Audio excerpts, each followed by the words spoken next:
with you or without you. You know what I'm saying? So that's how we're gonna get down. Good evening, folks. This is another rousing edition of. Well, I changed the name a little bit. First of all, R is Untitled. This way, it makes it a little bit easier for people to find me on YouTube. So they could do what? The following: like, share, and subscribe. Once again, do me the honor and the privilege of like, sharing, and also subscribing. I appreciate that so much. If you did that, that'd be a wonderful thing. So with that being said, let's get started with R is Untitled. First of all, let me introduce my main man here, formerly from the BX and now in the NC. Dominic Donato's here. Thank you for joining us, Dom. Yes, sir. Let's roll. Let's roll. And don't forget, support is free.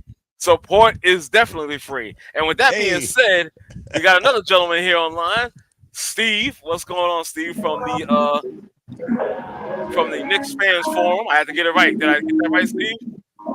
Knickerbocker Avenue fan forum on the Bleed Blue Show. That's just 1/4 of the platform. We have the Big Blue Roundtable. We have the Ring Podcast from Ranger Proud. We have the Dugout Podcast. We're a complete sports platform. And I love tapping in from Mexico right now. Oh, wow, man. I feel honored, brother. Thank you for joining us, man. I know you might be able to stay on that long, but it's all good. Right. I understand. I hope you have a wonderful and safe time out in Mexico as well. I've been out of the country since March, my guy. Yeah, the entire time. I've been talking with you guys from different countries the entire time. Oh, wow. Okay. Now, I know you travel extensively and stuff like that. I get that, but I didn't know you was in Mexico for that amount of time and whatnot. I was like, wow, okay, cool. Let's get into this thing. First thing we're going to talk about, obviously, there's the struggles of New York baseball teams. They're talking about the Mets and the Yankees. We're going to start off with the Yankees. Why the smile, Steve? What's going on? I mean, I know the last I saw, they were losing. They got swept by the Red Sox. I didn't see any of the Angel series. I've been kind of out partying and shit. Okay. So I really can't tell you why they're losing. So I'm gonna play the fence. I'm gonna sit on the sidelines and let Dom go ahead and get on his Yankees. No doubt. Well, from what I see, thank God today they won. They had a 6-game losing streak going into today's game, and they actually won. I think the score was 7-3. Home run by Chisholm, a home run by somebody. Who else hit a home run, Dom? I forget. There was somebody else that hit a home run today besides Jazz. It was someone else. No, it wasn't Jazz. It was who was it? Go ahead. It was that left-handed guy with the mustache. Rice? Not Rice. No. Hold on. Go ahead, Arkin. Okay. Well, I'm glad to see that there was a point earlier, matter of fact, a few games earlier, 29 straight scoreless innings by this offense. I'm not used to that with the Yankees. Not used to that at all. I'm sorry. And I know teams go through their swoon, their slump, and whatnot. It's hard. I understand that. But at the same time, I'm just not used to seeing the Yankees go down like that. 6-game losing streak. Again, I understand. It's a long season, 162 games we're talking about. Teams are going to peak and they're going to valley during the course. I get it. But again, like I said, I'm just not used to seeing that with my team. You know what I mean? So I understand that. It was Goldschmidt and Grisham. Okay, Grisham. Okay, that's the guy I was thinking about, but didn't come up with that right name. I understand Aaron Judge is going through a little slump right now. This is a man, and I tell you right now, Yankee fans better not get on this dude because this is a guy that got off. Why? What? I mean, he deserves a slump. He was batting like goddamn. Oh, no doubt. That's what I'm saying. I'm about to say. No, I'm on your side. Okay. Like, I think the argument with Judge was he needed to do that in the World Series. He needed to perform in the World Series. Right. Exactly. So I better not hear from Yankee fans getting on this guy because this is a man that has carried this team up to this point and maybe beyond. Once he's going to get out of it. He's going to snap out of it at some point.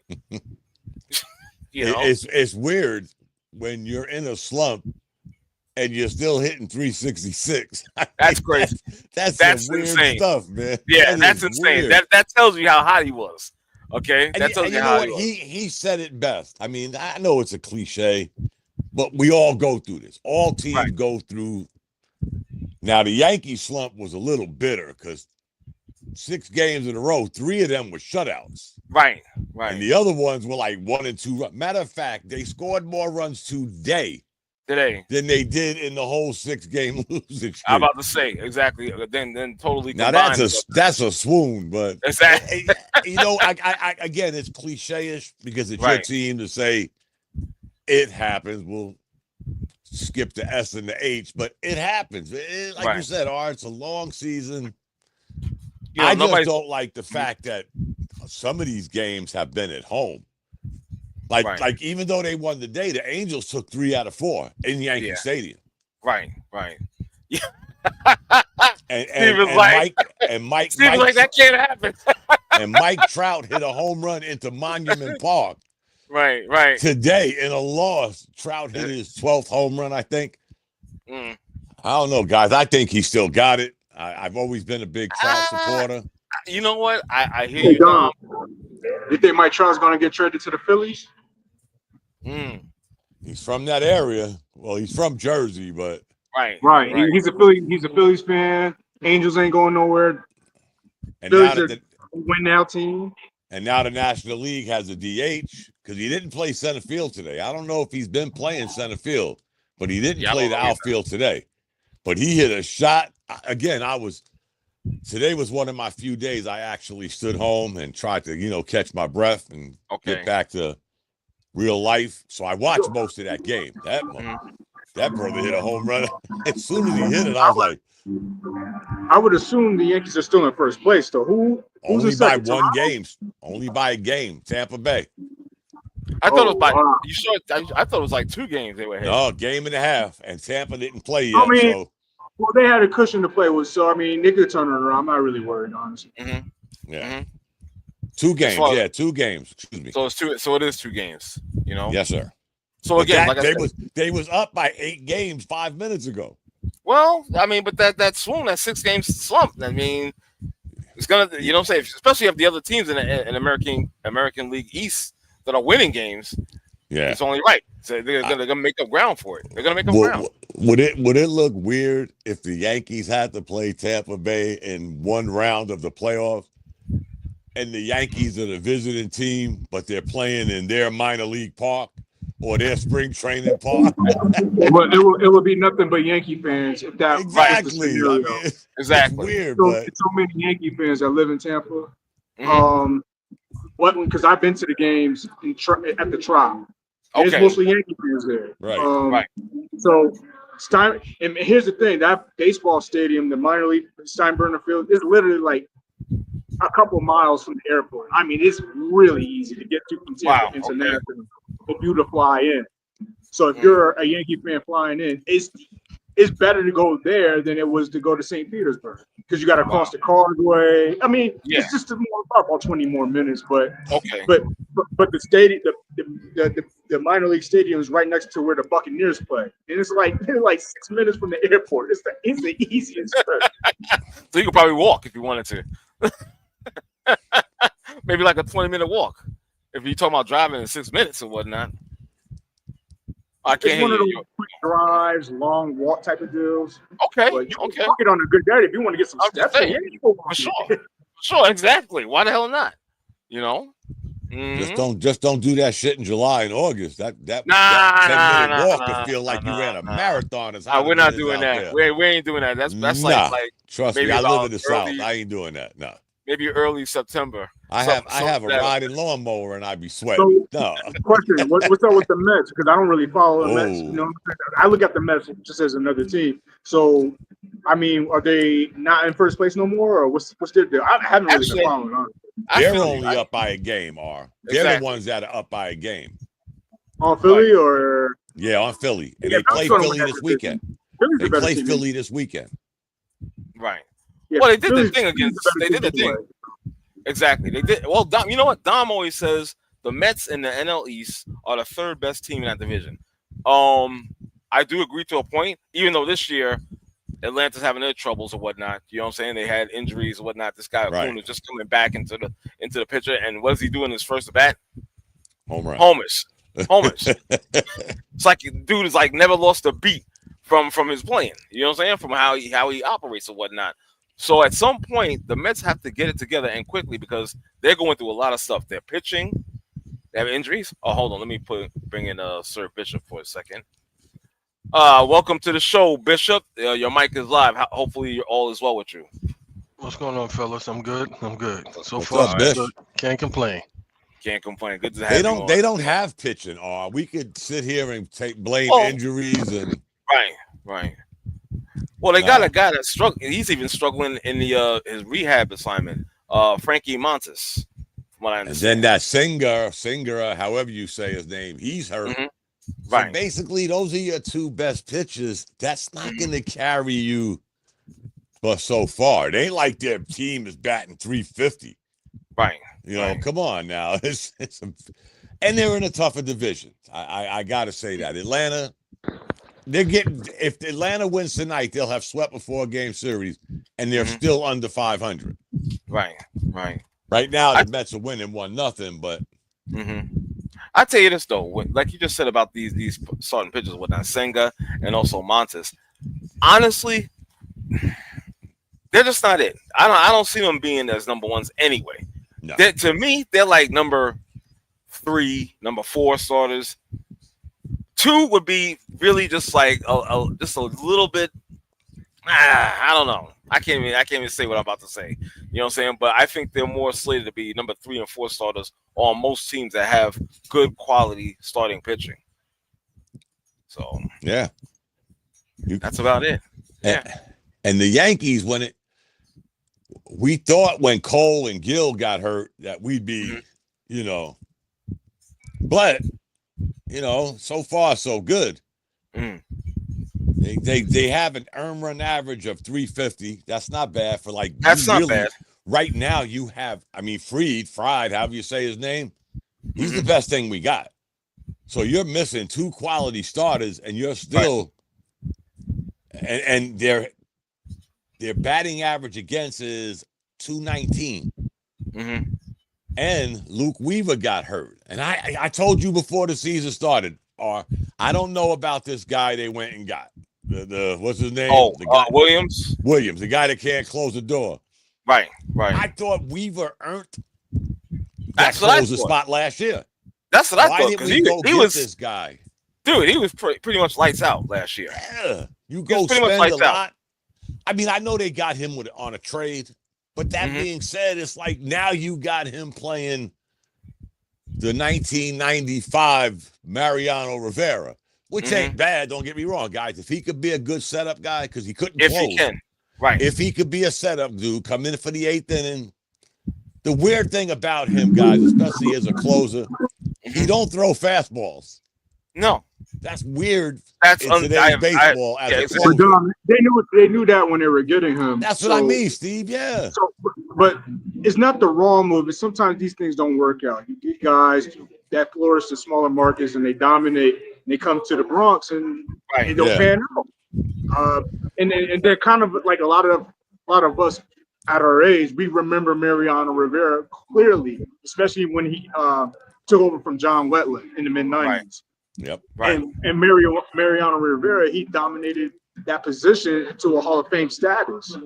It's not easy to close the games. I think a lot of us Yankee fans, when we had our glory days, we really flourished with that. I know he blew the World Series game versus Arizona, but outside of that, Arizona 2001. Okay. So it's not easy. Like that position, you got to. There's certain closers like Goose Gossage, Lee Smith, Mariano Rivera. These guys. What's his name? Eckersley. It's not that many of them that like Hall of Fame, like a list of them. Right. It's a short list. And you take guys like Eckersley and even John Smoltz. These guys were starters. He was a starter. Yeah. Mariano Rivera was always a relief pitcher. Exactly. Those 2 dudes were starting pitchers that said, you know what, let me try this bullpen stuff, and worked out. And remember what happened with Jabba Chamberlain with that, Dom? Yeah. That guy. Ooh, remember? Man. Him back and forth, and it fucked him up. Yep. And same thing. And I'll give you another guy, Mark Wallace, same shit. Yeah. I swore to God, Jabba Chamberlain has some. I thought he had some dirt on somebody in the Yankees, the Steinbrenner family, because this guy was given more chances than. Right. It's all mental. It's all mental. Same thing happened with Mark Wallace, because remember, Mark Wallace was a hell of a relief pitcher for the Braves. then he lost it. You lose it up here, you're done as a pitcher. And that's the bad thing, Steve, because everybody thinks you come in, you pitch one inning, but if you lose it up here, like that guy Williams, remember, guys, he's the one that gave up the home run to Alonso last year that started the Mets on their spin through the playoffs. Remember that this dude gave up that damn home run to the polar bear. You guys talk about having that mental, you understand, in that role. So imagine just that, and now you're gonna times it infinite times by coming to the Bronx. Yeah, you understand, and being with the Yankees or whatnot. You know what I'm saying? That is a huge effect. Some guys just can't do it in New York. They just can't. I remember Ed Woodson from back in the day. You got to look at it from a perspective, like when the players leave that stadium in the Bronx, when you leave, like they're going to run into people on the streets right there on River Ave. Right. They're going to talk shit. They're going to get in your head. Like it's not like leaving Milwaukee. The stadium's like literally in a parking lot. You get in, it's like leaving the Jersey Turnpike or getting on the Turnpike at MetLife Stadium. Like you leave the Bronx, these people live in the neighborhood. They're going to be in your ear. Like, why do you fuck it up? Like, there's a little difference in the approach pitching in a place where people are going to be in your face, win or lose after a game, versus like certain cities like Milwaukee where their stadium's like away from the city. So all you got to do is jump in your car, leave the parking lot, get on the Interstate 43 in Milwaukee, and just bounce. That ain't like that. It ain't like the case in New York. Everybody's all over you. Exactly. And what's weird, a guy that we all know, even me and Steve knew him for years, Chandler. Mm-hmm. I used to always argue with Chandler that some people are just afraid to come to the Bronx.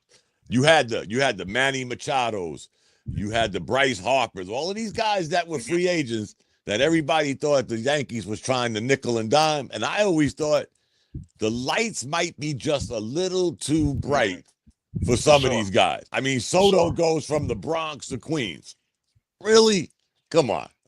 Sometimes that pressure of wearing, I know it sounds coy, guys, but something about wearing those pinstripes, looking out at Monument Park. If you even know baseball, hopefully these young players do, but knowing the history of those pinstripes, that shit ain't easy to do, man. And like Steve said, you're playing in the Bronx. I'm from the Bronx, guys. The Bronx is this big. So I don't care where you go. Right. You're going to run across some deranged Yankee fan, and you blew a game yesterday? Oh, shit.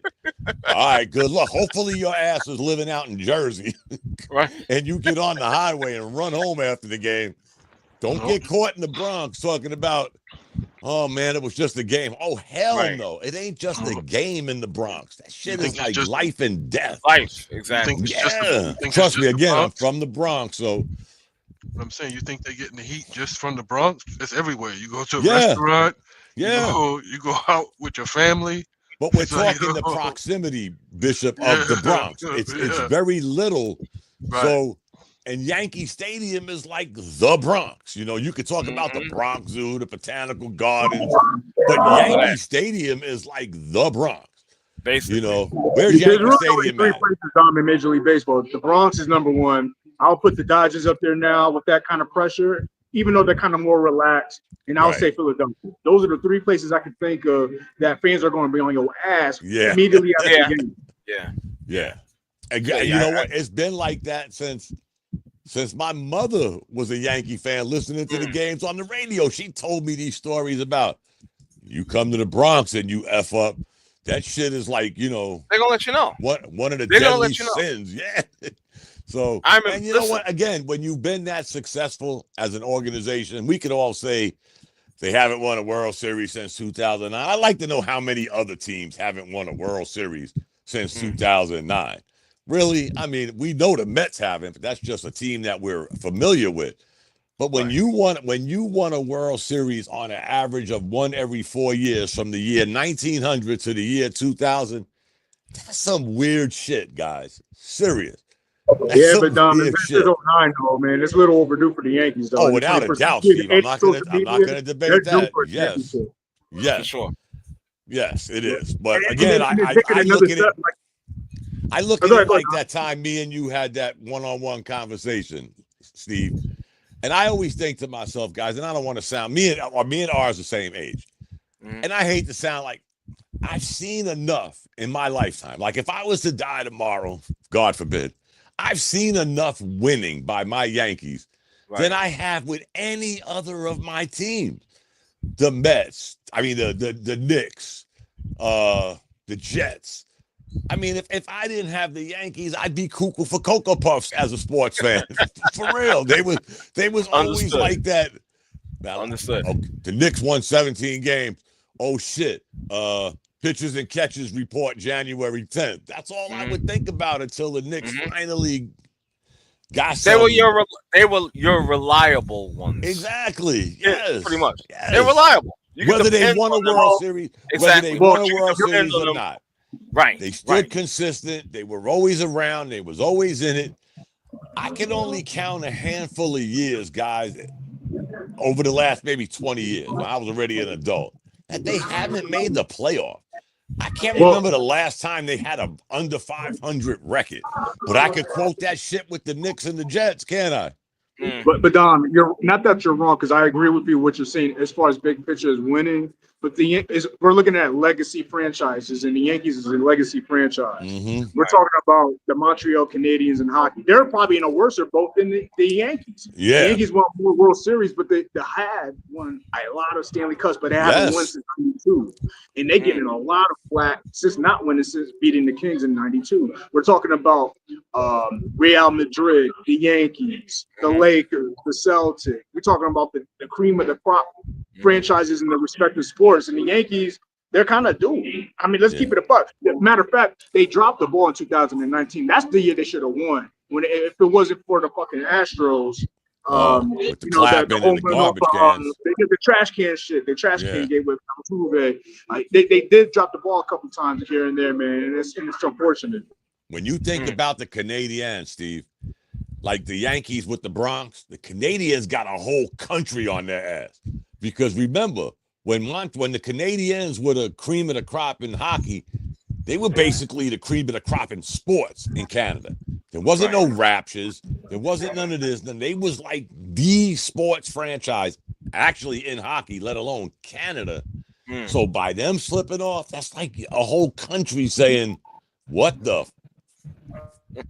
Yeah, it's really 2 franchises. Yeah, the Canadiens will be number 1 as far as pressure, and then absolutely the Maple Leafs, because hockey's their sport. They expect to win. And now, I don't know if you've been following it down the last week, with the hockey, winning a lot of the Stanley Cups and winning in, with Florida around the back-to-back. They're getting a lot of heat up there. There's a lot of media pressure up in Canada. Yeah, all you got to do is turn on, like, from time to time, just tune in, 5-10 minutes out of your day, Canadian sports talk, hockey. It runs that country.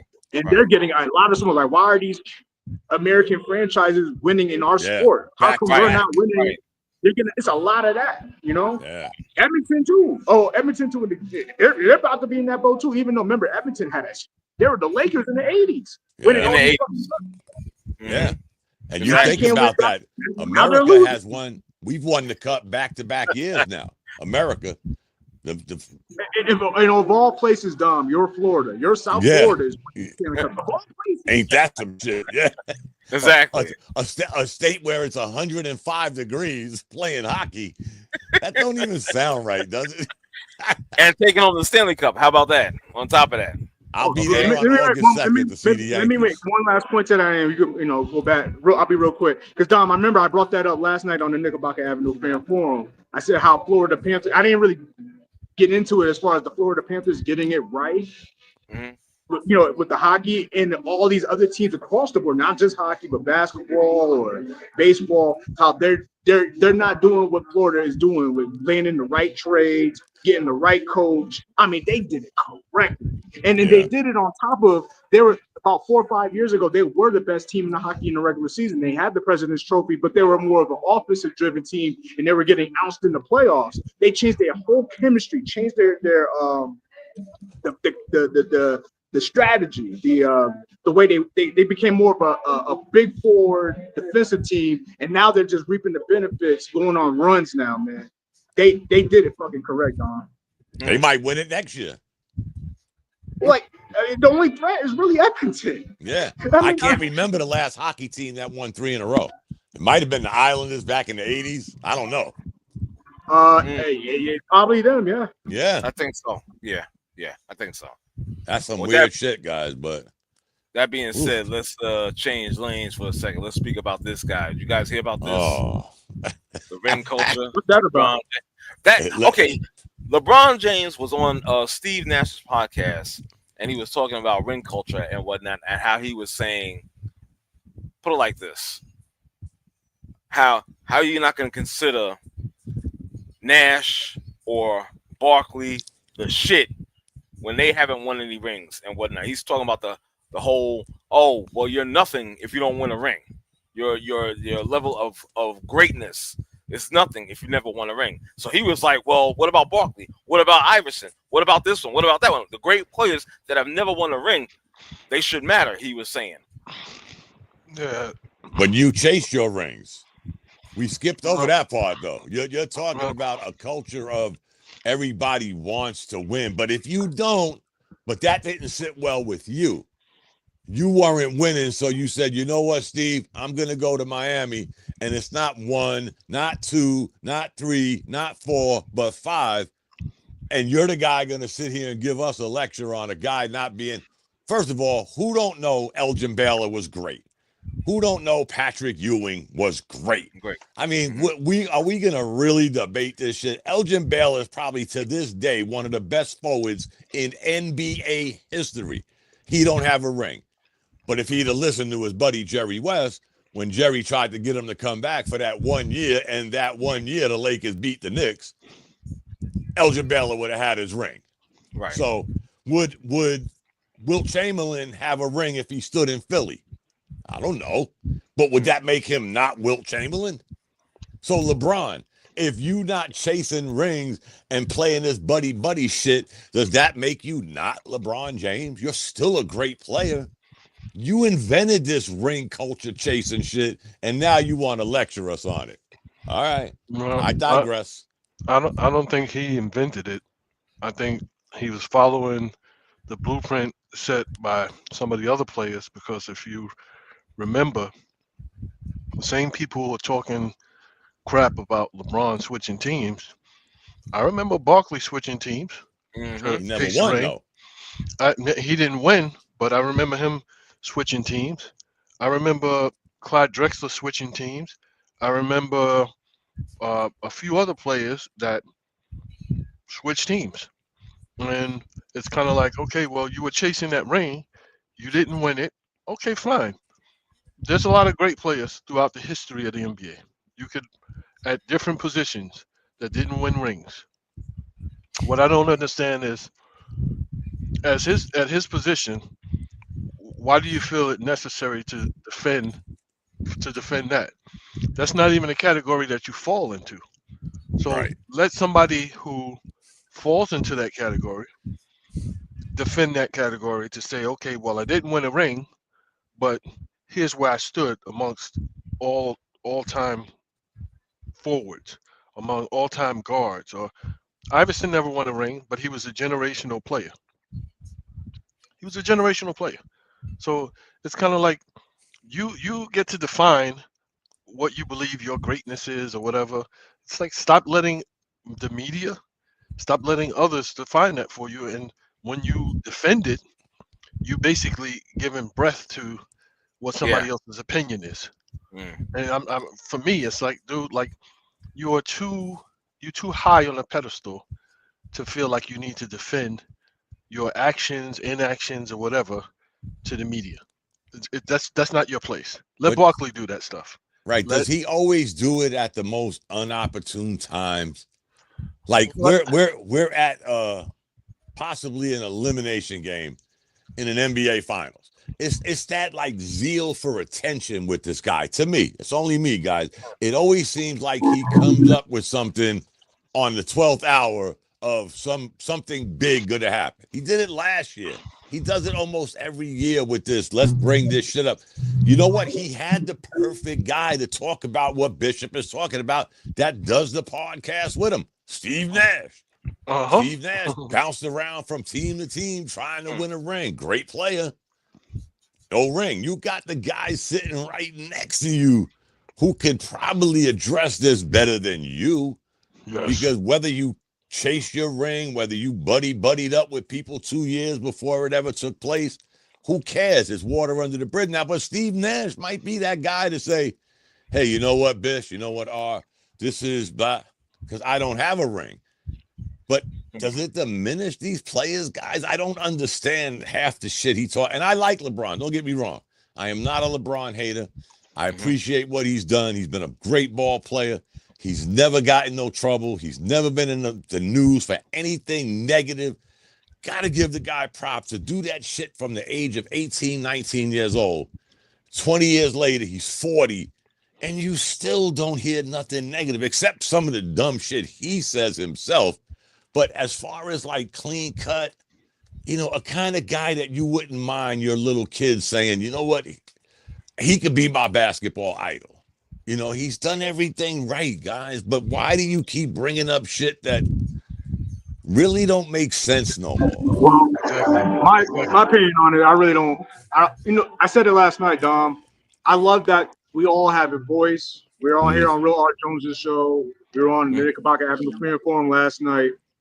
I don't mind players speaking on whether I agree or disagree. It goes back to my point, Dom. I'm anti-mainstream media. I don't want the mainstream media speaking on behalf of players and fans. So if LeBron has an opinion about ring culture, I have no problem with it. I can disagree with his premise on it, but as long as he has the right to speak, I'm cool with that. You know what I mean? Right. I'm just anti-mainstream media. That's where I stand. I'm gonna keep it consistent on that. I heard that. and that's what I said last night, Steve. We're all old enough to, one, do our own research. Right. Two, discern bullshit from real shit. We're not 14, 15-year-old kids in high school trying to. We're old enough to, one, I said, like I said last night, do the research by yourself. Do it and then decide whether I should come out my face with whatever. But to just piggyback off of what I hate to say it, some clown in the mainstream sports media or the mainstream media itself, if you're going to echo what they're saying, God bless you. It's your life. So I can't tell you what to do. But it's just kind of corny for us guys, especially at our age. It's beneath you for where you are. Yeah, thank you, Bish. Yeah. Beneath you. Like, can you imagine me calling Bishop, as much as me and Bishop bicker, but I love him. Y'all know that. Hey, Bishop, guess what I heard on CNN today? I would hope Bishop would hang up on my dumb ass. Click. Or how does it sound on a cell phone? Do. And then I don't hear. Come on. Again, we're old enough. Yeah. And some of these people that are doing it, guys, it's not like they're 16 years old. They're grown-ass people. Right. I'm sorry. Go ahead.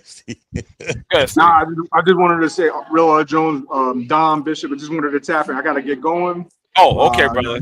Thank you, my man. I had to pull up from Mexico. You know what I mean? I got you. I have to support the platform. So what I'm going to do is I'm going to listen to the playback tomorrow. I'm going to tweet at the show. You know, whatever I agree or disagree, keep the conversation going. Dom, you guys got a great thing going. Appreciate you, brother. My man. You in Mexico? Like I did when I was in Colombia, and Ecuador, and Panama, and Guyana. You in Mexico? You in Mexico now? Yeah, you're in Mexico right now. Yo, you got deported? What happened? I've been out of the country since March, man. I've been out of the country since March, man. See, This is what I do know is I'll say this and I'll land my plane because I just think I've been gone so much. I don't have time to worry about Twitter beefs and people bitching about still having these circular conversations about head coaches being fired. Like, there's so much. Get out, motherfucker, get out the house and go enjoy life, man. That's all I gotta say. You say, Steve, get outside, right? Exactly. All right, brother. Peace, brother. Thank you for joining us, man, as always. Oh, man, that's great. And I've known that guy forever now. It's crazy. Good man. Good brother, for real. That's how I met Chandler. And I think Chandler's the one that introduced me to y'all. He did. Chandler's something else, man. I hope that guy's all right. I'll just say that. Me too. God, I hope he's all right. You know? Oof. Anyway. Yeah, exactly. Let's move on. Let's do a little bit more NBA stuff. Got some NBA news. Man. Dom, I know you was on Bleed Blue show last night. I get it. You know, because you had text me, but I was running around. I couldn't get on last night.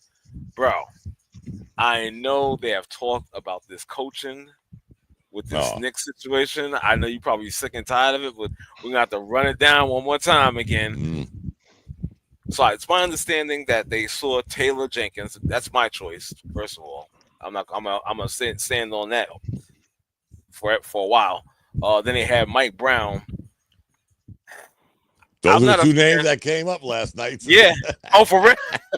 Yes. I gotta tell you, I am not feeling Mike Brown at all. No. I don't want the black Mr. Weatherby on the sidelines at the guard. No, I'm not doing that. Give me Taylor Jenkins. I will take him. I'll take him. Again, I know his record is like 251 over, I think 214 or 217. Yeah, it's nothing great. Yeah. It's nothing great. I go ahead, Bishop. You're recycling tips. And that's, you know what? Stop, you Bishop. Think so? Hold on. Let me tell you something. Last night when we brought it up, I took a page right out of Bishop's book. I was like, Here we go with this recycling coaches shit. Okay. We can't find a young coach coaching somewhere on earth that has not been a recycled NBA coach. First of all, the Knicks are looking Knickish again.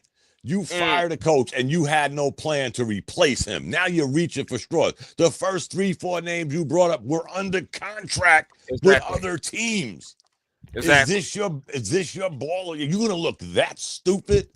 And it was a stupid look. I just did what Bishop said. I said, you know what? Here we go with this recycling shit. First thing came to my mind was listening to Bishop say this for years with this recycling coaches, Butenhauser, all of these guys go from team to team to team. And how many of them have won a chip? None. Exactly. You know the Knicks ain't hiring Malone because he's too much of a disciplinarian.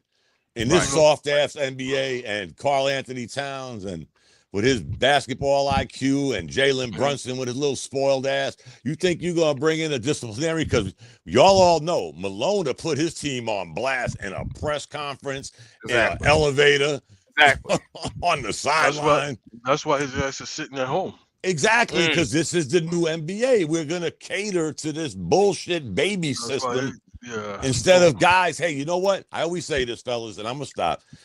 The NBA is a player-driven league until the players don't win. Then it becomes everybody else's fault because they couldn't man up. They couldn't fess up, whatever the case may be. But I'll be honest, guys, I'm not into none of these coaches that they're bringing up because they're retreads. Well, the thing that was really crazy is I know the media has a stick up there behind because the Knicks don't open up the organization to the media scrutiny. Like they don't sit down and have press conferences. They don't let the media know what they're thinking. They don't allow the media to slice and dice and parse everything that they say. So there's some animosity that the media has, and they'll take one little sliver of the truth and blow it out of proportion and then make it the main story. And it's like the Knicks never give them any life because they never respond. They never respond. So I find it really hard to believe. And maybe it's just me being naive. I find it really hard to believe that out of all of these names out here, that the Knicks are so narrow-minded that they're just going to look at 3 coaches that are under long-term contract. Well, I find that really hard to believe. So, and throughout all of this, the New York organization has never spoken out and said, well, it's not true, it's not this, it's not that. They just let the media ride with whatever story they want to ride with. I got to think that the firing of Thibodeau wasn't something that was, well, we lost this game, so you fired. I got to think that it was something that was in the making. And I thought that he would be able to do enough to give himself another season. I thought he would be able to do enough to give himself another season, but he would eventually gotten fired. But the showing in that second round, not saying they would have won a championship, but the showing in that Eastern Conference Finals, I mean, it was shameful. Yeah. It was shameful. And after we beat Boston, I'm not saying that we were going to win a championship. I would have felt more comfortable with the results if we were at least competitive. If we stretched them to a game 7 and they somehow Halliburton somehow, you know, made the shot or whatever. But there were too many, and we talked about this all season. We talked about this all season. You guys, you know, some of you listen, some of you were like, nah, you don't know what you're talking about, Bishop. Let's just let it. But we talked about this, and I kept saying all season, we're wasting talent. We're wasting an opportunity. This team is much better than it's showing. We won 50 games back to back. That's great. In my mind, if I look at this roster, we won 50 games last year. He should have won 60 games this year.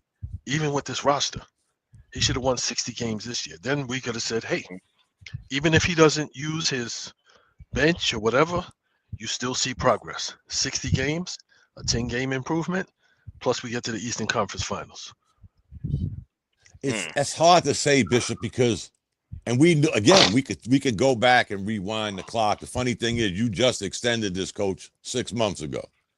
But when you look at the difference in the 50-win team to the 51-win team this year, we lost a couple of key ingredients. Whether you liked Randall or not, you had Randall. He played more of a physical, tough guy role. You settled for Willie Softshoe and Karl Anthony Towns, who we all knew, at least I did, and I kept trying to stress this to you, he's not a defensive player.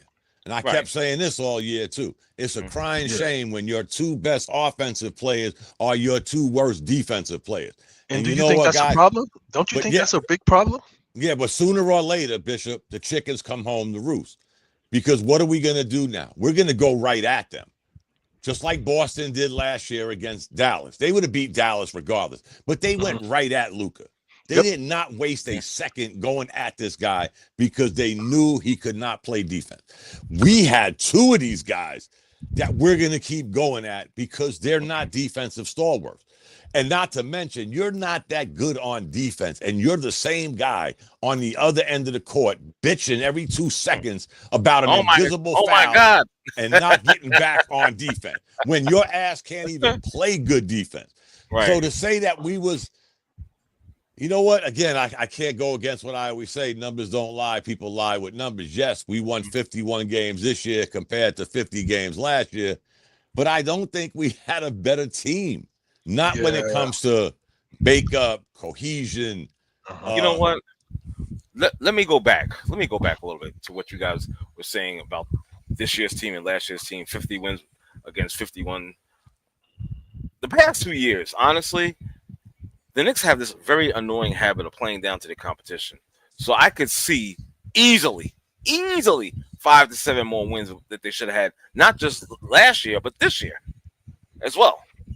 Yeah, they lost to Chicago a couple of times. They lost to Atlanta a few times. Yeah, winnable games. Winnable games. They lost to Detroit like 2-3 times. It's just like, like some of these things. And what I was saying during the season is during the regular season, that's when you kind of like start ironing out some of these like anomalies, some of these things that are going to be harmful to your team when you really start playing the better teams in the playoffs. So my thing is, as a coach, you got Brunson and you got Towns. Towns, hey, here's the things that are hurting the team. These are the things that you continuously do that are hurting your team and that are stopping you from being talked about in the same conversation as a Joker, as a premier big offensive big. These are the things that are stopping you from being in that conversation, because Karl Anthony Towns has all the softness or whatever. He has all of the tools to be a consistent, dominant scorer night in and night out. He's a mismatch. I don't care. He's 7 feet tall. He can put the ball on the floor. He can pull up from mid-range. He can shoot from the outside. He can post up. He can float. He passes the ball. He's got a lot of good things in his bag. The things that were hurting the Knicks were his reaching under people, trying to search for the foul, him slapping at the ball beyond the 3-point line when the only thing the play is player, the guy he's playing defense on, is just looking to pass the ball. Like things like that. So those things should have been corrected during the regular season. And it's like, do you want to be good or you want to be great? These are the things that are stopping you from being great. I believe I believe that's the reason Thibodeau got fired. Well, it's a couple. He addressed these things, but no, he never did. He never did. We don't know that. I'm just kind of. He never did, because if he did, there would have been an improvement. Because I'm not saying they would have been perfect. No, that's like saying, Bishop, that you won 51 games, and like all 51 games were strictly on the players. If you believe that, fine. I'm not going to debate that. You're not going to tell me that a professional coach with the reputation that Thibodeau had, whether we're going to play this shit that he can't take you to the next level when we were never at a level and he brought us to some sort of level. If you think for 1 minute he didn't address this, I believe that's why he got fired. Because you can't tell me that 6 months ago you extended this dude's contract. And now all of a sudden you get bounced in the playoffs because your players got exposed. Come on, we all sat here, Bishop with his Texan all night during the game with Brunson playing the James Harden role. You think he didn't address this shit? And I think a lot of the whispers and the murmurs, because this is the NBA, we're going to go with players over coaches. The guy the Knicks are trying to get built Memphis from the ground with young players. Somehow or another, he lost his way, or the players started bitching like they normally do. So we can't fire 12 players. We're going to fire the coach. I firmly believe, first of all, he knew who Karl Anthony Towns was. Maybe he's changed. I got to give this guy the benefit of the doubt. The Knicks invested almost $60 million a year for this one-dimensional player. You really believe that any coach, take Thibodeau's name out of it, no coach you think would address this guy's lackluster, low basketball IQ, no defensive playing ass for 82 games? You think that was never addressed, and then you get super duper exposed in the Eastern Conference Finals by the same two people? So if it was addressed, I can tell you, if it was addressed, like you say, and I'll give you that. If he addressed it, like you said, then that's even a bigger problem, because what that means is his voice held no weight in the locker room, because that's the NBA, Bishop. They still did the same thing. Right, and that's the NBA. So then you have another problem where he's lost the locker room. Guys are doing what they want to do. Like I said, take Thibodeau's name out of it. So take Thibodeau, make it Coach R. Jones. So I bet you R. Jones is addressing these things. These guys start bitching. R. Jones is out of a job. This is today's NBA. We've seen it a million times. The next coach that they get, if they choose wisely, the next coach that they get, and I have a couple of names, because you would always ask, and I was like, well, I need to think about that first, because I don't want to just throw out just arbitrarily a name, because it's got to be the right fit. So it's got to be somebody who can come in and who's been there, who's walked that walk. So they know when you are slacking on defense. They know when you're not giving that effort, and they can call you out on it. It's got to be somebody who has been there. It's got to be somebody who can get into the player's psyche and basically challenge them. Because again, you can say, okay, well, Karl Anthony Towns, he does a lot of stupid things. He does a lot of stupid things on the court, but he does a lot of good things on the court. And if you refocus that, because I think part of the problem with him was he was standing around watching a lot. He wasn't engaged. The times that he was engaged, he wasn't doing the stupidness. He was being effective, and he was doing what the Knicks needed him to do.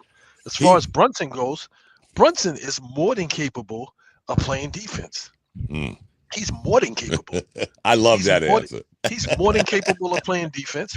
What I don't understand is why he just totally abandoned that. I'm not saying he's going to be a defensive stopper, but he's more than capable of staying in front of somebody.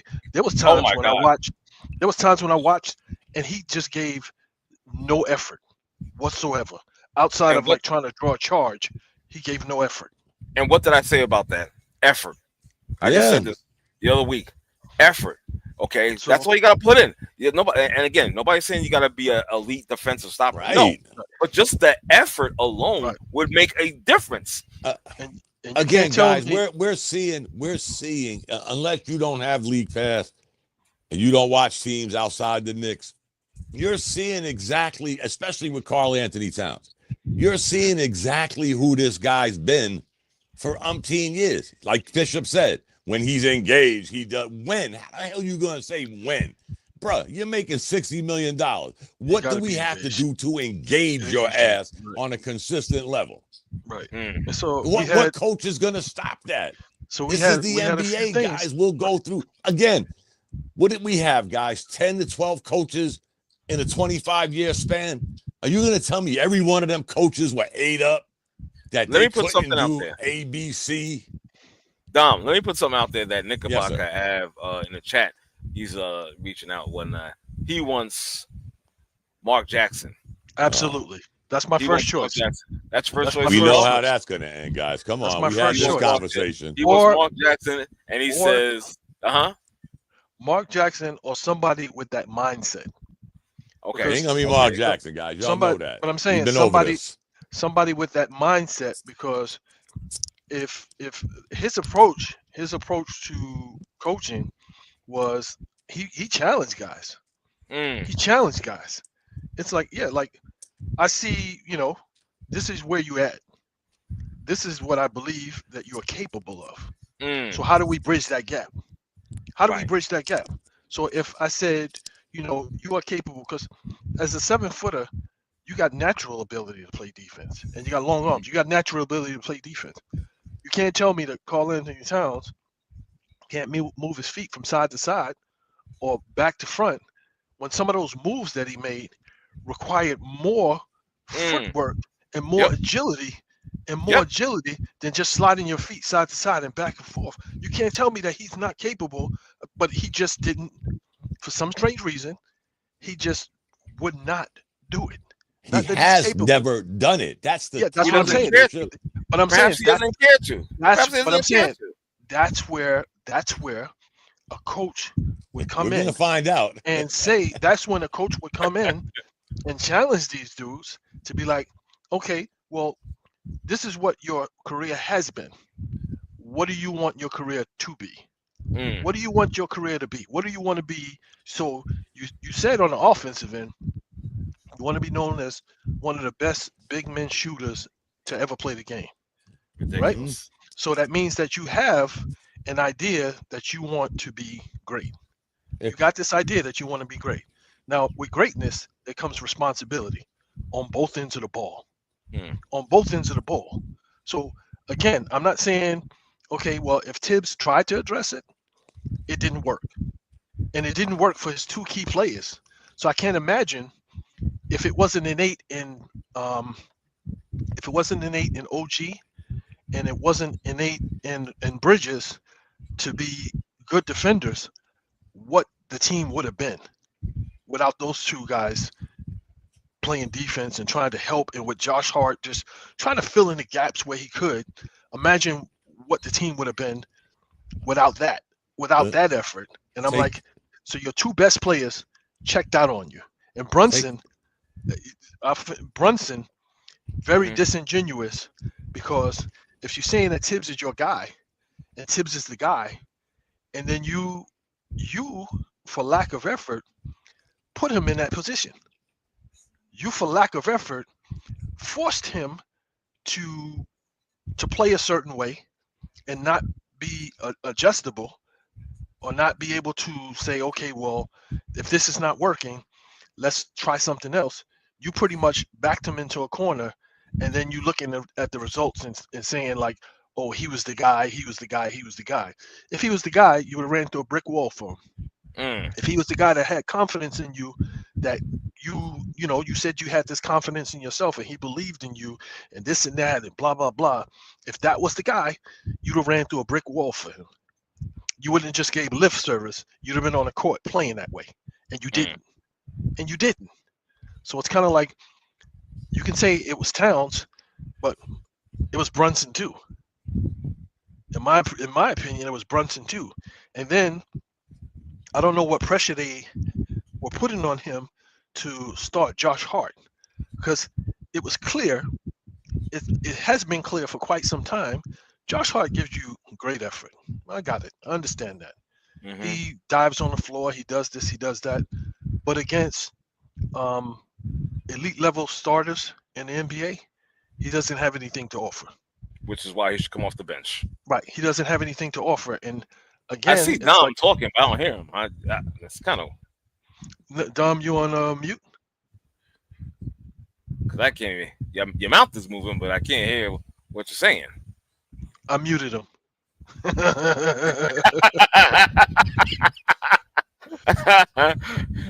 Let's see if he. Let's see if Yeah.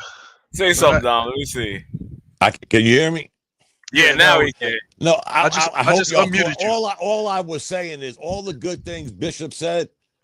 How did Minnesota was so willing to unload him for a Randall and a DiVincenzo? Well, if you think about it, both teams, everybody was singing the praises of, hey, how both teams got what they wanted and it worked out for both teams and blah, blah, blah, blah, blah. But at the end of the day, both of those guys did what they do. Thank you. Yeah. Both of those guys did what they do. Like take you to the expectation plateau and then push you over the side, because it was like neither one of them delivered as we expected them to in the playoffs. But my point with Towns is all the great things you say, Bishop, he could have, should have, would have, could have, blah, blah. Minnesota did not hesitate to get rid of that $60 million contract. Yeah. Our investment was a bad investment, and we found a way to get off this investment. After all these years, he's still the same player. Like I said, whether it's basketball, life, when you've been doing something consistently for 7, 8 years, you are who you are. It's going to be really hard for anybody to change you from being who you are. And that's Karl Anthony Towns. And I'm not saying this as a knock. I'm saying this because this is what he has proven to be his whole NBA career.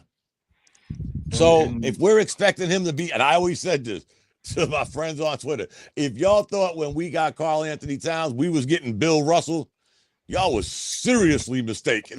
This brother hasn't played defense since Kentucky. So it is what it is. I mean, the coach is gone. Now we're looking like Willie Foo-Foo because you fired him 2 weeks ago and you still don't have a replacement. Not to mention you just extended him 6 months ago. So again, if I wasn't a Knicks fan, I would say, there they go. Sooner or later, as they say, the Knicks will nick. So now the Knicks are nicking again. And now we're going to keep throwing names out in the stratosphere. You guys, y'all know. If the Knicks were playing in Indiana, maybe Mark Jackson. But New York City, California, y'all know where I'm going with this, so don't try to act like you don't.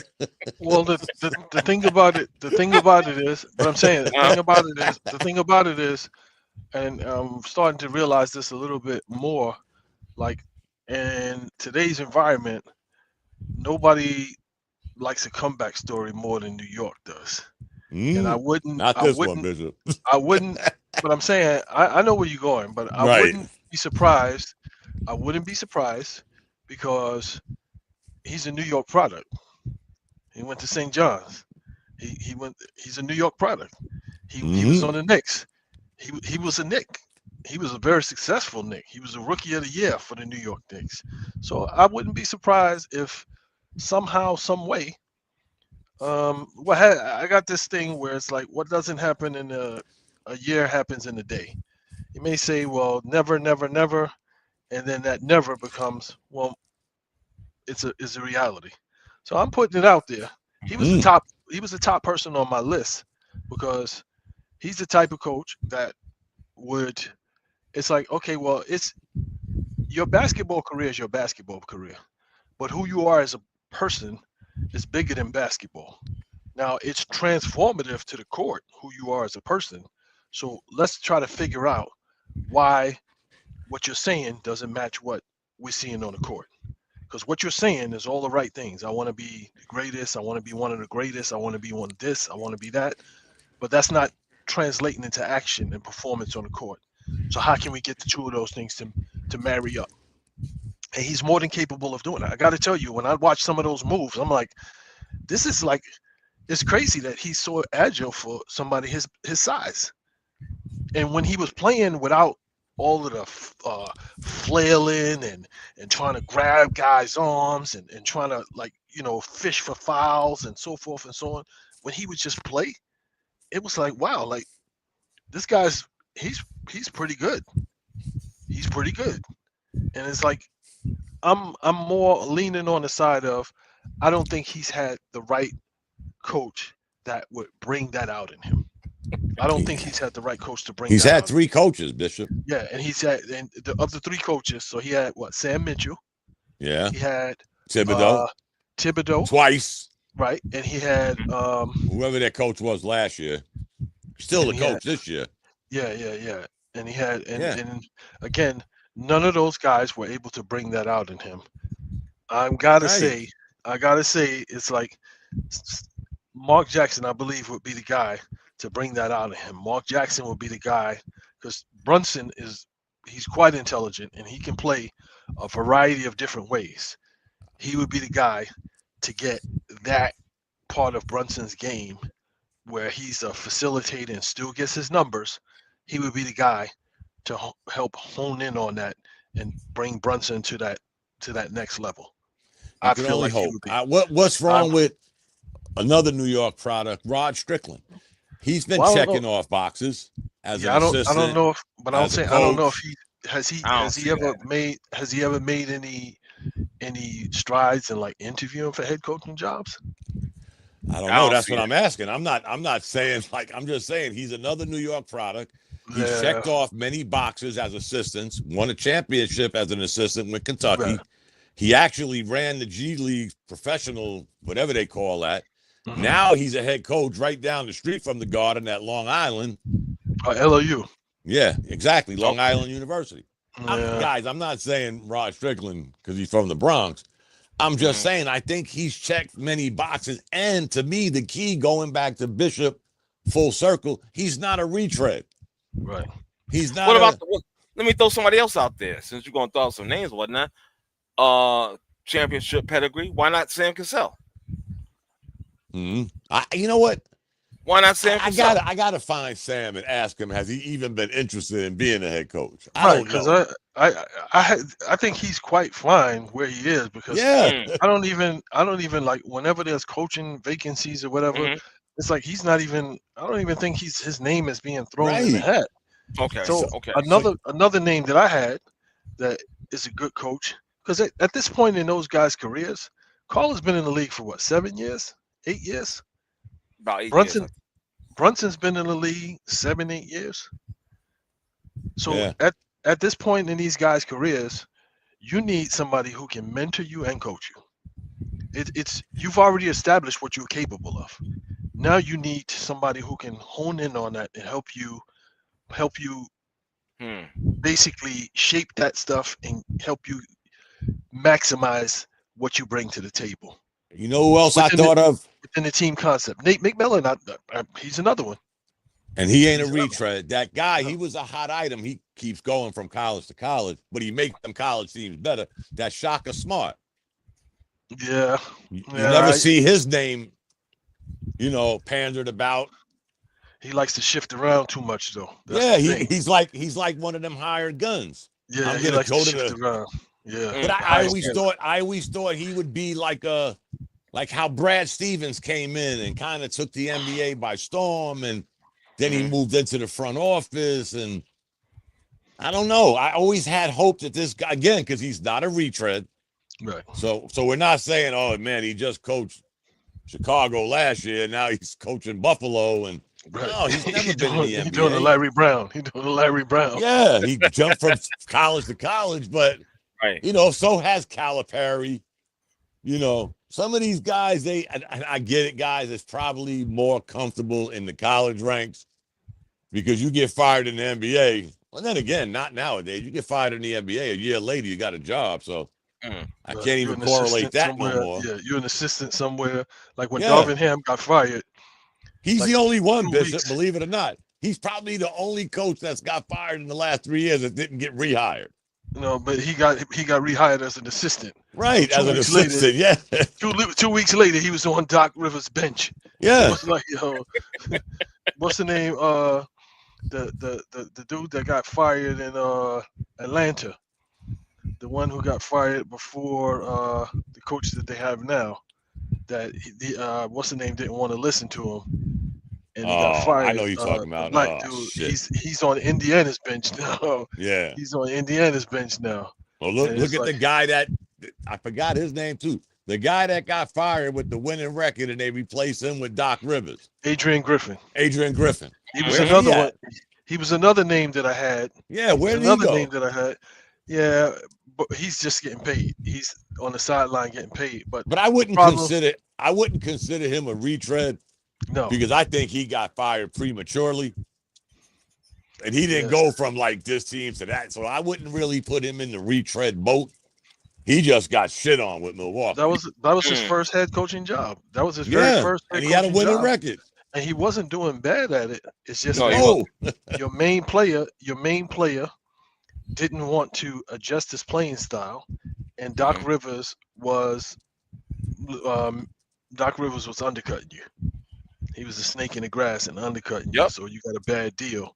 But I'm just saying, like, some of these guys, it's like I think they would fit the bill because we don't need a coach who's going to come in and just do like the X's and O's.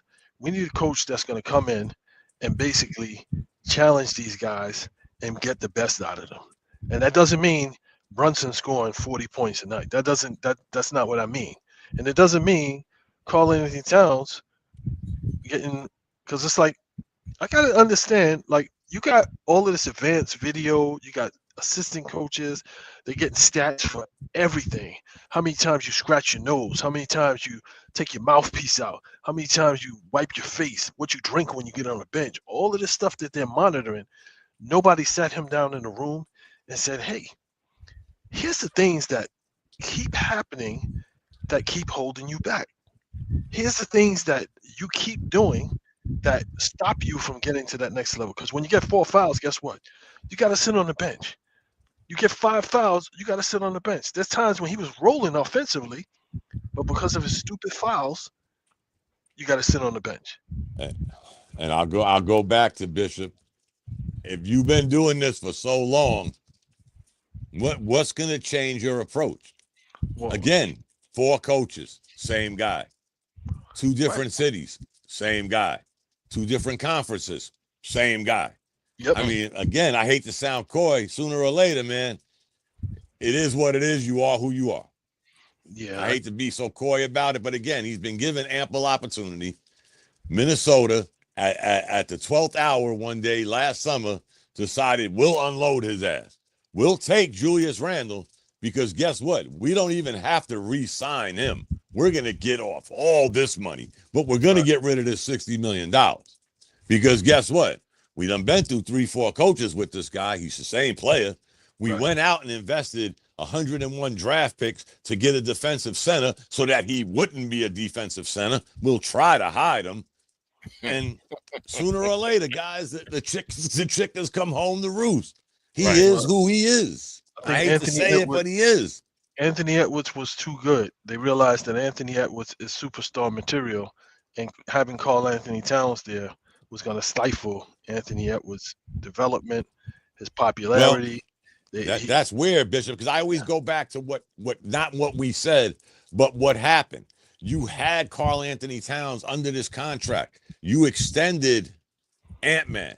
So you must have had some thought that this can work.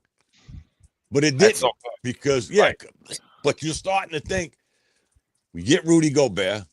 We got this young, talented Anthony Edwards. We got a veteran point guard. What is the missing ingredient in all of this? Karl Anthony Towns. Oh, shit. The Knicks are willing to trade Randle. And we could throw in DiVincenzo. We get a perimeter shooter. We don't got to re-sign Randle. So basically, we get off $60 million a year. scot damn free. And we finally get to unload this guy that didn't comply with none of the shit we've been doing.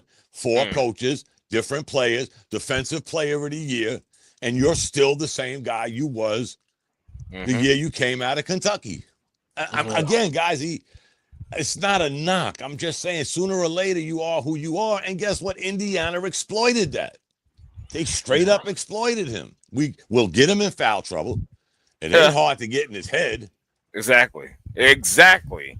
But then you had the other option on the bench. It's like, okay, well, if we know that we're gonna have foul trouble with this dude and they keep putting him in the pick and roll, okay, well, I got a 6'9" guy over there with a 7'2" wingspan who can move his feet, who can guard 1 through 5. We're not looking for him to score like that. He gets some rebounds, block a few shots, contesting the pick and roll, contesting the pick and roll. Yeah, contesting the pick and roll. Any offense we get from him, putbacks or so forth, or alley oops is a bonus. And now we'll let OG, we'll let Bridges, and we'll let Brunson share the wealth on the offense. You can't do that in today's NBA. And again, that's how Indiana exploited us.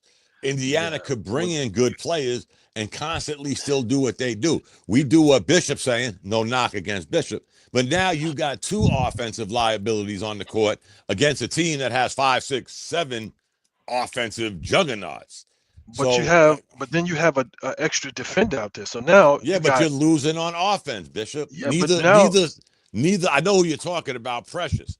Yeah. Neither him or Mitchell is going to give you any sort of consistent offense. And again, you're playing against a team that is strictly known for their offense, which hurt us even more because you're bringing in 2 guys that ain't your best offensive players. But shit, it's not like Indiana's burning up the court on defense. They don't care. We're going to outscore you. So now you're putting 2 more offensive liabilities on the court. But the problem that you had is, okay, so if you keep Towns out there for offense, and then you have Josh Hart out there, so now you still got 2 liabilities. Now you still got 3 liabilities on offense. 3, because you got like Towns is in foul trouble. You got Brunson, who, okay, you can't guard anybody, and then you got Josh Hart, who, you willing to guard, but you're just too small and too slow, so you can't guard anybody. And my thing is, you got to give up one of those. And he should have said, okay, well, I'm gonna split the minutes with you and Precious. I'm gonna split those minutes up and allow him. Let me see what I can get from him. I'll allow Mitch and Cat to be interchangeable, and in some instances, I'll have Mitch and Cat on the floor at the same time. But I gotta see what I can get because we keep getting exploited night after game after game, game after game. And it's really crazy because if you're watching this series, they're doing the same thing to Miles Turner. OKC is doing the same thing to Miles Turner. It's crazy. Like I'll be honest, guys. I haven't watched a second of the finals. Yeah, I've watched. I've watched, man. No, I can't, guys. I can't. I watched some of it, and it's crazy because they're doing the same thing that they were doing to Cat. They're doing the same thing to Miles Turner. Like, they're putting him in pick and rolls, and I'm like, wow, like, so he's not a defender. He's not a defender at all. And we never exploited that with the Knicks. Like, we never said, okay, well, anybody who he's guarding, we're going at him. We're going at him. That's because you had Karl Anthony Towns playing 30 feet from the hoop. That's another thing. I understand you want to be the greatest. You want to be the greatest 7-foot shooter. But if you ain't taking somebody like a Miles Turner, not known for his defense, if you ain't trying to take him down low at least once in a blue moon, you're playing right into his hand. I don't gotta come. I could come out there. It's easier for me to come out there and run with my hands up than it is for me to body you while you go down low. And the few times the few times that he did do it, he had him in foul trouble. Right. So I'm the few times, so Bishop, why didn't we? I don't mean to cut you off, Bishop. Everything we're saying, it still revolves around inconsistency with this one dude. Yes. Yes. Whether it's taking somebody down low, whether it's playing defense, whether it's getting back on defense, whether it's not having a damn basketball IQ of a fucking Egg McMuffin, these are things we tolerated for 82 games. And at one time or another, you knew it was going to be exploited, and it did. And that's sad because you're right, Bishop. What was wrong with him doing what OKC is doing to Miles Turner? Again, guys, we all watch basketball. We know Miles Turner is not no defensive player of the year, but we had the polar opposite. We had the polar opposite going against him, a guy that wants to be known as the Jerry West of 7-footers. It is what it is. So God bless us. Hopefully, whether it's the coach or lightning strikes this dude during the summer where he finally realizes I got to be a little more versatile. I got to play some sort of defense. Say what you want about Josh Hart, guys. I would take 3 Josh Harts. I would take 1 Josh Hart over 2 Karl Anthony Towns because he's going to play with fire. He's going to play with energy. Of course he is. This guy seems to just be, if I ain't shooting, okay, damn the rest of this shit. If I'm not shooting 30-footers, I'm going to be Karl Anthony Towns. Just lollygagging through life, collecting $60 million a year. And he's such an idiot because, again, those times when I'm watching him being defended by a 6'4", there we go. Okay, 6'4", and you're not taking advantage of that. I got a huge problem with that. And Bishop brings up a great point. Y'all guys are watching the finals, so I assume what Bishop's saying, OKC must be going right at Miles Turner. Absolutely. Every single time. We could have did. But then again, like R said, this guy wouldn't even take 6'4" Drew Holiday down low. Right. No, he was taking Drew Holiday down low, but he was getting offensive fouls because he was reaching his arm under Drew Holiday's arm and wrapping it around. And it's like, dude, like you don't got to do that. Like you so big and strong, you don't have to do any of that. Like what's happening? Like why are you resorting to that? It's unnecessary. Just go to the basket and get your hand ones. I always say, guys, I hate to be a repeat offender, but I just think his basketball IQ is extremely low. Because the things we're talking about, guys, we're just fans. We're fans and we're watchers of the league, and we'll say, gee, what if we did what OKC is doing? That shit's not rocket science. Again, I'm not watching the finals, but I know Miles Turner's not no defensive player. Well, you know that. Maybe Siakam, but not Miles Turner. And we didn't exploit that. We didn't exploit moving the ball on offense. We settled for the James Harden at the 6'1" position. We didn't think of moving the ball against a team that's not known for playing defense. We didn't think of doing that. Dom, whose responsibility is that, though? Well, sometimes, Bishop, again, I got this funny feeling, and you'll never hear Thibodeau speak. You won't hear him say, well, I didn't agree with how Towns and Brunson were sharing the ball. Well, you'll never hear him say that. He'll never do that. Because, first of all, he's a Knick at heart. So he's never going to come out. He's never done that his whole career. So this shit will go under the radar. Nobody will ever know. But it's seriously coincidental that the shit he might have been, because we've said it all year. I fail to believe a professional coach is not telling this dude, you got to do. I think he and management thought, you know what, this guy is more of our future than this coach. But guess what? The coach will be gone, and you'll still have Karl Anthony Towns. And this will be his 5th coach. And let's see what the difference is. So I'm saying at this stage in Brunson's career and at this stage in Towns' career, you're no longer rookies. You consider veterans in this league. Right. You consider veterans in this league, and you need a coach that can coach veterans, that can challenge these veterans. Hey, here's what your career has been. Here's what your career has been. Now, what do you want your career to be? What do you want your career to be? That's like me telling somebody, Bishop, that's been in the Army as long as me, but I just happen to outrank him. I got to tell you how to wear your uniform properly. Well, sometimes, Dom, unfortunately. I mean, it just don't make sense. I'm saying, you're simplifying it. You're simplifying it, but sometimes if you've been looking at something through a lens for your whole career, and nobody ever sat you down and maybe like cleared the glass for you or said, hey, why don't you look at it, turn your head this way and look at that same thing this way and tell me what you see. You know what would have been a wake-up call to me, Bishop? If I knew that this team, Minnesota, invested all this money in me, invested another player in this organization, re-signed a fine young talent. If y'all traded me from that team, that should have been a wake-up call. I ain't doing something right.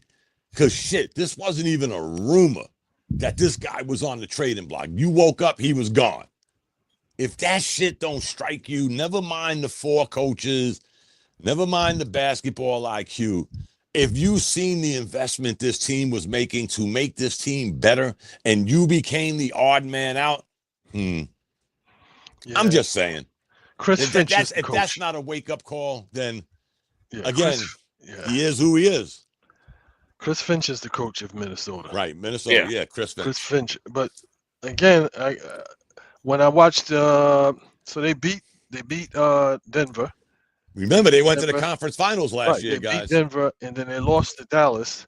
And in that series, it became apparent. That there was a sort of like semi-power struggle with whose team it was. And it was like, okay, well, we got to make a decision. Is this going to be Anthony Edwards' team? Because it is clearly after his rookie season, he had already threw the gauntlet down to let everybody on that team know this is my team. My team. Yep. Yeah, he had already thrown the gauntlet down to let them know that it was his team. And Karl Anthony Towns was still struggling with that. He was still struggling with it. I'm not sure. I guess Julius Randle is playing for another contract because he came in and he played nice in the sandbox. But that's the problem that he had when he was in New York. Because when it was clear that it was Jalen Brunson's team, they said, okay, well, we got to move Randle because this is not going to work. This is not going to work. So now you take Towns, who didn't want to play second fiddle with Edwards, but he's playing second fiddle with Brunson. Well, he would have But he's still the same guy. But I'm saying he would have had more of an opportunity to like shine if they would have done it the right way. Because I'm saying, like, with the talent that the two of them have, how many times did they ever run a pick and roll? How many times did they have a two-man game that just between the two of them, a two-man game? And it's just like, you guys are too potent offensively to be working as individuals instead of working together. What's the common denominator in all this, though, Bishop? Whether you talk about Anthony Edwards, whether you talk about Brunson, pick and roll, the common denominator is a 7'1" guy playing 30 feet from the basket. But even if you put him in a pick and roll, with Brunson, and he has the ability to take a step back and hit that shot, you still are playing in one-on-one coverage. Exactly. You can't double team either one of those guys. But you're still playing the same way, Bishop. There's no what's the word I'm looking for? Diversity. Yes. You're easily defendable. This, again, to me, guys, this is what haunted the Knicks against Indiana. Y'all was very easily defendable. Y'all were very easily undefensible with your poor-ass defense with 2 players. Again, sooner or later, just like it did in Minnesota when they traded him, that this is the NBA, guys. Sooner or later, this gets exploited. And in a 7-game series, the likelihood of it getting exploited is pretty good. Like you just said, Bishop, OKC is going right at Miles Turner. It didn't take them 7 games to figure this shit out, did they? No. It's been like when Jalen Williams started opening up and really being this like guy. He started being that guy. He was like, it was Miles Turner. Miles Turner looked like the Flintstones. You know, when the Flintstones, when you see them moving their feet and the body not moving, that's what he looked like. And it was just like he got cement boots on. Yeah, and it's just like he's not athletic. It's not like he's athletic. He has zero athleticism. So it's not like he. And I always liked Miles Turner, guys. For the record, I always kind of sort of liked him because I saw what he used to do with the Knicks. against the Knicks. How he would spread the floor, how he would step back. And as good of a defensive player Mitchell Robinson is, Mitchell Robinson was never a good perimeter player. Right. So Miles Turner, the same way he's getting exploited by OKC, he exploited us. I'll keep this guy away from the rim because Miles Turner's a decent shooter, but I don't have to. If I take this guy down low, the chances of him blocking my shot is great. Or if I go down low, he'll be there to protect the paint, whether I have the ball or somebody else has the ball.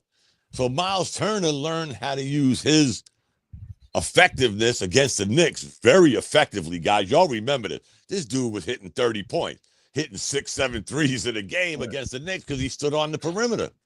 And it helped their team because now Mitchell Robinson can't play down low. By himself. Yeah. And what I'm saying is, okay, well, if this is the case, what do we need to do to combat that? Do we have anybody who can contest those shots plus get back and switch on defense? Do we have anybody on the roster that can do that? What are you going to do, Bishop? You going to take Karl Anthony Towns out the game? No. I'm saying you have Josh Hart playing starter minutes. You have Josh Hart playing starter minutes. Okay, let's divvy these minutes up and let's see what we get out of this guy. You have Pascal Siakam hunting out Josh Hart. They were hunting him out because he was zero effective matchup against Pascal Siakam. And again, we never made any adjustments to combat that. And then what really doomed Tibbs is all season he had been preaching about the rotation and no talent and the guys and this and that. When Landry Shamet and Deron Wright came into the game and changed the whole complexion of the game. Exactly. Got after on defense. They caught lightning in a bottle, guys. Come on. Well, I'm a Knicks fan. I looked down that bench as a Knicks fan, and I was like, "What the?" So come on, let's be honest, guys. Let's be honest. Y'all being honest. Let's just say, for argument's sake, guys, let's say what y'all are saying is correct. I'm not going to debate it, but if y'all are going to sit here and tell me that our bench was better than their bench, no. I'm not saying that. Exactly. What I'm saying is no. What I'm saying is we got exploited, guys. When they came into the game and they changed the complexion of the game, they had 10 minutes worth of good play. The game, Come game on, two, man. no. In game two, when they came in and they changed the complexion of the game, right, tempo, and they were getting after it defensively because they were able to match up. And it's like, so you have been stifling these guys, and it's like we weren't looking for them to score. We were looking for them to defend, and they could defend on the road, at home. You can take defense with you anywhere. And they came in and they were defending these guys, and it's like, well, you've been telling us all along that these guys were not capable of being a part of your rotation. I don't never remember nobody saying that. I just think, like any NBA team, your bench is normally your. It's funny how the Knicks get blamed for this, other than Indiana. The average team's only going 8 men, right? Except Indiana. We were going 6. No, we were going 7, 8, especially when Mitch came back. We always ran Payne. We always ran McBride. We always ran Mitch. So we ran an 8-man rotation. Come on, guys. Yeah, but let's be honest. I'll be honest. As a Knicks fan, when I did this and looked down the end of the bench, I was like, shit, this is what I was worried about when the season started. Guess what, guys? We can say what we want. Our starting 5 was the first starting 5, and I think it was like 25 years that averaged over 100 points per game. The starting 5 averaged over 100 points a game. Yep. But when I looked down the end of that bench, I was like, okay, this Kolick guy. Remember when Summer League ended? This guy was going to be the next Gail Goodrich. Yeah. What happened? These guys just didn't fall off. I just think they weren't that good. He can't defend anybody. He's too small. He can't defend. Here's what I will say, guys, and this is the one thing that I think Leon Rose has to really work on. He hasn't steered us too wrong, but you need to take advantage of that vet minimum. We're not those Knicks we used to be, where players would run from us. Shit, I'll go play for Atlanta for a vet minimum than I will the Knicks. So we're not those guys no more, and they didn't do that. You remember, guys, when Mitch got hurt last year, I was like, why didn't the Knicks try to get Andre Drummond? The Sixers got him on the cheap. Yeah. And he damn near became their starting center with Sir Exactly. Triple Lot. So they got to take advantage of that vet minimum because we didn't Agreed. do a good job this year. Agreed. I agree with that. Hopefully they work on that because guess what? Even if you come back with, we got to replace Hart as the starting whatever he is, 2, 3, 4, 5. He's Put not a him starter. back on the bench. He's not a starter. Right. We get that position Mhm. solidified. We got Hart coming off the bench, right? So now we got to start taking it. Because again, guys, with these new tablecloths and napkins, and we got a lot of money tied up in Karl Anthony Towns, OG Anunoby. Thank God Brunson let us off on the low, but still his contract ain't $10 a year. Mhm. So we got to be very selective with this vet minimum, and that's what other teams are doing. I mean, look at fucking Indiana. Look at their bench. You think they're paying these guys on the bench 15, 18 million a year? No. No. Now some of them might bounce after this, but it is what it is. And the Knicks got a golden opportunity because with this new ownership with the Celtics, and as knee deep as the Celtics got to start dumping salary. Yep. I don't know how they're going to do it, but they got to start dumping salary. Drew Holiday, White, Porzingis. The Celtics ain't going to be the Celtics we beat in round 2. So our chances, even if we stood status quo and again just maybe replace Hart, we'll still be the best team in the East on paper. Mm-hmm. Now let's see what this new coach does, because guess what, fellas? I'm gonna hold your feet to the fire next year. If we get knocked out in the first round, don't tell me no shit like, oh, we got a new coach. He got to learn to gel. I ain't gonna want to hear that shit, fellas. This is NBA Finals or bust. That's Period. why I'm saying to you, it's got to be somebody who can coach veterans. It's got to be somebody who can. So it's like some of the times you think about it, and if you look back at some of these coaches, it's like Pat Riley was phenomenal at getting the best out of guys. Yeah. Getting That the was best out then, of though, guys. Bishop. And it's like it's a different it's- era now, But I'm buddy. saying it's still the same. It's still the same thing. It's like No. you gotta find a way to bridge that gap to challenge these guys, and it can't be like you the Gestapo. It can't be that way. Knickerbocker Ave wants to know. He wants to know. So give him some names, Bishop. Yeah, Bishop had some names. McMillan. I gave him names. I said Yeah, he Mark said Jackson. Yeah, Jackson. but I said Av might not know Bishop. I said Nate McMillan. I said Mike Brown. I like Mike Brown. Yeah, like nah. I like Mike Brown. Mike Brown is a pretty good coach. You going like Mike retread Brown. on me, man. Nah. I even Yikes. like Adrian Griffin. I even like him. Maybe. I even like him. But my thing is, it can't. Taylor Jenkins. Yeah, he's a younger version of Tibbs. I don't know about that. I want the Knicks. His I want the philosophy is a Knicks little to bit go. different. I want the Knicks to go somewhere in the South Bronx. Hire them a thug that's gonna whoop your ass when you don't listen. We got too many of these players in the locker room drinking Similac instead of Gatorade.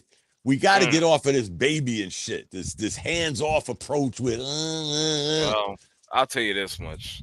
Right now, they have put themselves in a position not in a good position either. Not in a good position. Yeah, they sure have. Yeah. Why you say that? Well, you know what? Listen, it's finals or bust. Yeah, but period. The season hasn't even started yet, and I don't care. Everybody's all in you a got panic. rid of a guy, Bishop, that you said can't take us to whatever level you're talking about. Well, so that he means lucked the up. next guy you get in better take us beyond the level he took us to. At least excuses. Well, again, you can have that criteria. What I'm saying is, he can't win less than 50 games. I know that much. No, he got to go to the finals, Bishop. He can't win less than 50 games. He got to go to the finals. If the situation, well, just think about how we got there. We got there based on the fact that there was an injured Boston team, and I'm not. No, we had them by the nuts. No, it was an injured Boston team. An injured Boston team because Jaylen Brown had a bad knee. So yeah, we beat them. Right. And we would have beat them even if Tatum wasn't hurt. I think we still would have beat them. But we caught them at the right time. Then once we got past them, it was kind of like, all right, well, if this is the toughest of the lot, if this is the toughest of the lot, then we should at least get to the championship. I'm not saying we're going to win it, but Right. we should at least get there, because And that's got to be the standard come next year. The team. Well, it's got to be. If it's the same set of circumstances, then fine. But if it's not the same set of circumstances, then we gotta figure out and still get beyond. I'm agreeing with you. I'm agreeing with you. I'm thinking about what you and a million other Knicks fans kept saying. Tibbs could only get you so far. Okay, he got us that far, so that means the next guy better take us further. Yeah. Period. End the conversation. Yes. If we get knocked out in the first round, don't come on here talking about I didn't have enough time to gel. We're not the team. I don't want to hear that shit. I'm not. No. I was telling you from this season. It's like you guys were talking about. Well, he needs another season. He needs this. Right. That. It's like no. And the Knicks thought just like us because they extended them for 3 years. You're coaching a bunch of veterans. You're not coaching rookies. You're coaching a bunch of veterans. Get this shit together, and you got a golden opportunity to get past a team that tortured you last year. Not only did they beat you last season, but they tortured you after. To your analogy, Bishop, with the Celtics, by the time the final horn blew in that last game against Indiana, we didn't have not one player that was in the starting five when the season started. Not one. Remember, what's the name had the pain in his stomach? Hart. Yeah, everybody that was in our starting lineup was not on that court when the final buzzer went off against Indiana. Right. So again, if we would have ran that back, then I would say, all right, but we didn't. But again, it was only a minute ago you gave Thibodeau a 6-month extension. Right. So that wasn't good enough because now you want somebody that could take us beyond what he did. So beyond what he did is going to the finals. Listen, and we all agree on that. Knickerbocker Ave says, Tibbs come back. We're sorry, bro. Our bad. No. Y'all should have been on. You should have been on last night with us all. We had fun. I wish I would have. We got to get Bishop. I don't even know if Bishop has Twitter. Yeah, I'm not the social media guy like that. You don't have to be. They decided to do it via these spaces instead of whatever we used to use. It's really good, actually. I'm not on Twitter. Yeah, it is. So you have to have an account to join it? Yeah, and you got to have a Twitter account. And guess what? We only, like all the years I've known Av and Steve, when we did the Bleed Blue show, because I've done the Yankee games, the Knicks. Okay. We only go an hour. Last night, we went about an hour and 35 minutes. Okay. Because even with the spaces, you've been on it. We try to stay on that 1 hour. For sure. Let's not drag this shit on. And For sure. 1 hour, let's go. You should be able to get in what you wanted to get in an hour. Exactly. It was pretty fun last night, though, Arkin. We had some, some serious back and forth. We had a whole bunch of bishops on there. Oh, man, I would have really loved talking about, well, we need a coach that can take us to the next level. One, you can't identify who he is, but we need him. You didn't identify that we gone 2 weeks after firing this coach that we just extended. But I'm saying, you didn't have a plan for another one. But why do you need to hire somebody right away? Why? Because you put egg on your face, Bishop. You fired a coach that got you to the conference finals. But if the season was starting next week, then that would be a problem. No, it's a problem now, Bishop, because again, you fired a coach that got you to the conference finals, someplace we have not been in 26 years. And then he squandered it. No, the Knicks squandered it. Their piss poor play and their exploitation squandered it. No, he squandered the opportunity. Carl Anthony Towns became Carl Anthony Towns. Jalen Brunson became James Harden. And that magical bench you think we had was no match for that bench Indiana had. So that's how we lost. So again, guys, I'm listening to everything you say, especially you, Bishop. Because come next year, I don't care if Mickey Mouse is coaching the Knicks. They better go to the finals. Period. You have your standards? Okay. Yeah. They ain't even my standards, Bishop, because I didn't have the Knicks going to the finals this year. But they made it to the conference finals. But that ain't enough for some Knicks fans. No, when the opportunity presented itself, and with the talent that we have on this current roster right now, Even if we ran it's it not a back, championship roster, Bishop. even if we ran it back with this current roster, It's not a championship roster. I still believe no. We need We need a forward. We You need to need a get Josh shooter. Hart. We need Josh Hart. We got shooters. Who? Landry Shamet is a shooter. He ain't gonna be on the team next year. Yeah, it's a shame. He ain't gonna be on the team. This is the NBA, Bishop. They rotate these 7, 8, 9 players left and right. You got to go with your key players. And again, I'm only using your standard, Bishop. We played a banged up Celtics team, so we might have got knocked out by them, but we didn't. We didn't. Nope. So now you say we'll run it back. We'll replace Josh Hart. I still don't think it's a championship team, Bish. And I'm a Knicks fan. Don't get me wrong. Right. I am a Knicks fan. So if you brought in another solid player for that starting lineup, you don't think that the Knicks can compete across the board with any team in the Knicks with the current lineup that they have? Here's the funny thing, Bishop. When like Ab, I wish Ab was on here because he knows how to do them numbers so much better than me. When you start going into this new CBA, Bishop, with these napkins, tablecloths, and I always say sooner or later they'll learn how to circumventilate that shit. Yeah. But right now, it's very hard. So when you add up all the contracts, and I just gave you a couple, Towns, Anunoby, and Brunson, you got to re-sign Bridges, or you let him go, whichever way you decide to go. So that means you got to replace him for close to possibly the same amount. You might get a different player, but then again, this guy averaged 18.5 points a night, played pretty good damn defense. He had his ups and downs during the year, and so did every other Knick. So again, who are you going to get? Like, I'll be honest, guys. If we would have got Karl Anthony Towns, but was able to keep DiVincenzo, I would have said, good with that. Yeah, I could. Yeah, exactly. Yeah. I can live with that because there goes our perimeter shooter. Right. Whether he's coming off the bench or in today's world, he would have been a starting 2. We would just replace him with Hart. Hart goes back to the bench. We got our perimeter shooter. Right. Anunoby can knock down one here and there. Bridges is a pretty good mid-range player. Karl Anthony Towns is Karl Anthony Towns. But I think losing DiVincenzo was, I think that was a serious setback, guys. Just me. Because I looked around and other than the names Bishop's throwing out, the Shamits, they'll be gone. And you know what's weird? Just like the Knicks coach, you just re-signed DiVincenzo and you traded him. Well, honestly, like Av just said, and I saw a report on this earlier today about DiVincenzo could find his way back here. Some people are saying so will Randall. Nope. Nah, the Randall, I don't see that. Nope. I don't. Just saying. I'm not into rumors. I feel you, but I'm just saying I don't see that happening. But I think that was a bigger blow than anything we absorbed. Remember, guys, we all sat here. I know me and my boy Craig, who y'all call Shamik.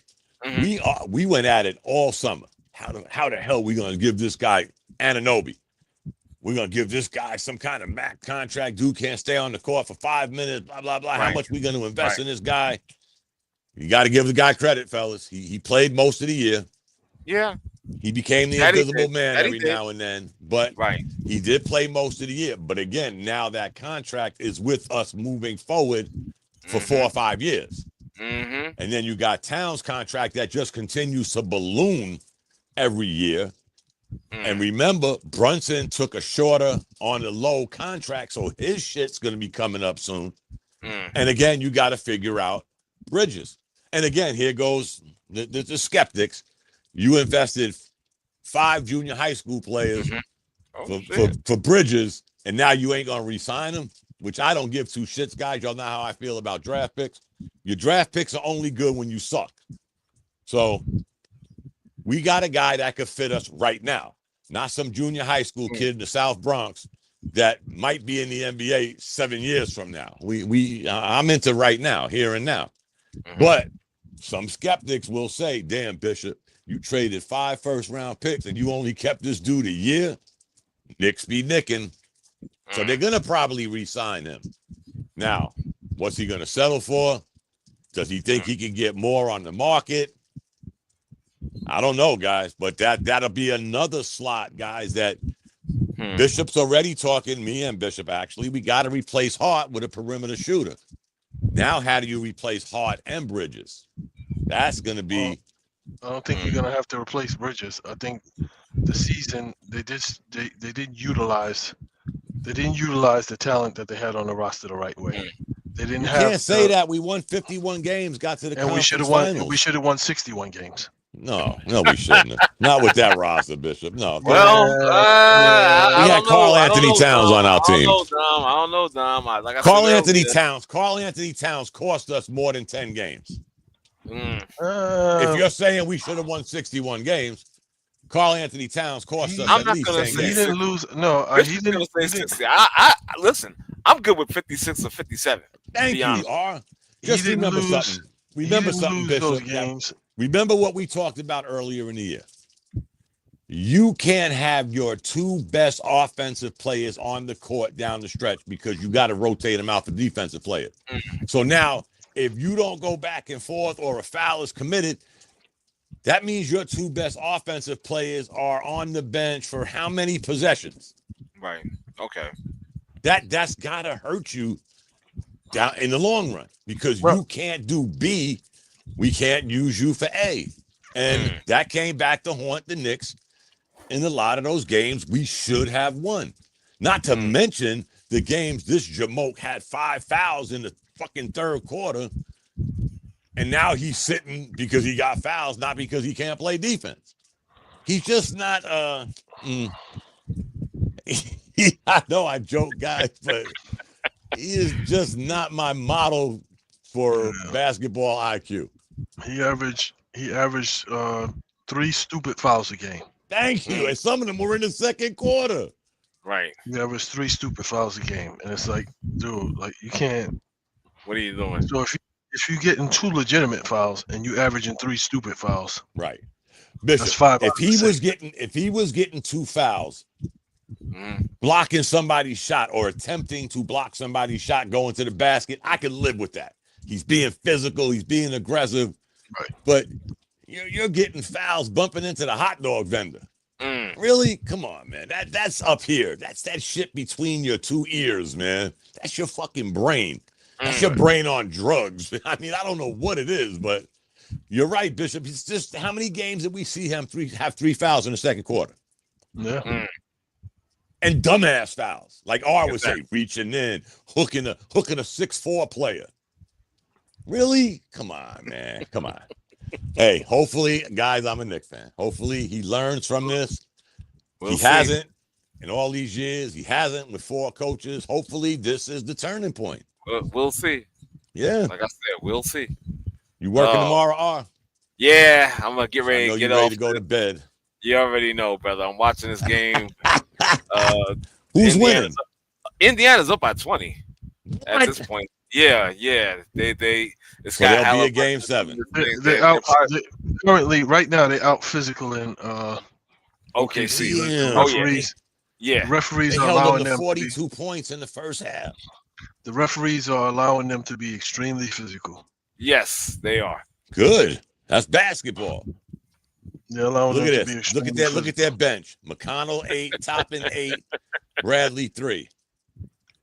Doing their thing. 16, 19 points off the bench in the first half. Exactly. I think OKC has like 3 or 5, something like that, bench points. Let's see. 3. All right. Gentlemen, it's been a true honor and a pleasure. I appreciate you guys being on. Dom, of course, as always, Bishop, and of course, let me shout out Steve. I hope he's having a good time in Mexico. He already texted me. Knickerbocker Ave, thank you for joining us as well. We also have the Universe. He was on with us as well. Yeah, that's about it. So with that being said, let me also utter 3 words before I break out: like, share, and subscribe. Once again, like, share, and subscribe. So until then, my name is R. Jones. Hopefully we'll be back next week and have a pleasant rest of your weekend. And that's about it. Peace, guys. Good night, guys. Peace.